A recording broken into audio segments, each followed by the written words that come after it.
ભગવાન સવારમાં વહેલા એક દિવસ ઉઠ્યા જોયું તો ગોપિકાઓ એક વ્રત કરવા જાય છે, કાત્યાયની વ્રત કરવા માટે ગયા. બધી ગોપિકાઓ ત્યાંથી યમુનાજીમાં ગયા, બધા વસ્ત્ર કાઢી અને નગ્ન સ્નાન કરતા હતા. એટલે ભગવાને બધી જ ગોપીઓના વસ્ત્ર લઈ લીધા અને ભગવાન કદમના વૃક્ષ પર ચડી ગયા. કદમના ઝાડ પર ચડી ભગવાને બધી જ ગોપિકાઓ સ્નાન કરીને જોયું તો વસ્ત્ર જ નહીં, જોયું તો ઝાડ પર વસ્ત્ર પર કૃષ્ણ ભગવાન બેઠા. એ કાના તું કેમ આમ કરે, મારા કપડા કેમ લઈ ગયો, મારા કપડા પાછા. ભગવાને કીધું કે તમે શું કરો છો વિચાર તો કરો. તમે જાઓ છો ભગવાનનું વ્રત કરવા માટે, કાત્યાયની માતાનું વ્રત કરવા જાઓ છો, પણ તમે અધર્મ કરો છો.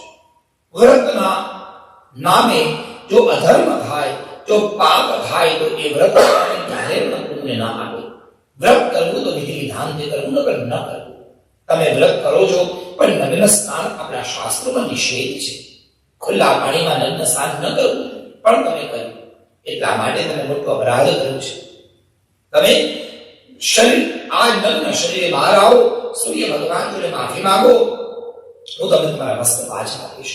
બધી ગોપિકાઓ બહાર પધારી બે હાથ જોડી સૂર્ય ભગવાનને પ્રણામ કર્યા. એ જ સમયે કૃષ્ણ ભગવાને પોતાની આંખની દિવ્ય દ્રષ્ટિ એ બધી જ ગોપિકાઓના શરીર પર પાથરી અને બધી જ ગોપિકાઓના શરીરને ભગવાને દિવ્ય અને પવિત્ર બનાવી દીધું. આ ભગવાનની યોગ માયા લીલા છે. ધ્યાન આપજો, હવે લગભગ ભગવાનની લીલાઓ બધી પૂરી થાય છે.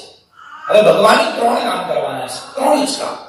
એક, જેટલા વ્રજમાં બધા છે એમને કહેવાનું છે કે તમે મને જે સમજો છો હું એ નથી. તમે મને તમારો મિત્ર સમજો છો, હું મિત્ર નહીં, હું ભગવાન છું. હું લીલા કરવા માટે આવ્યો છું. એટલે પોતાના લીલાના દર્શન કરાવવાના છે. એની માટે ભગવાને 3 લીલા કરી. સૌથી પહેલી વસ્ત્ર હરણ લીલા, ગોપીઓના શરીરને પવિત્ર કરી ભગવાન રાસ રમશે ગોવર્ધન લીલા પછી. એટલે ગોપિકાઓને કહી દેશે કે હું એ નથી જે તમે સમજો છો, હું ભગવાન છું અને લીલા કરવા માટે આવ્યો છું. એટલે ભગવાન એમના શરીરને પવિત્ર બનાવે છે, કારણ કે ભગવાને એમની સાથે રાસ રમવાનો છે.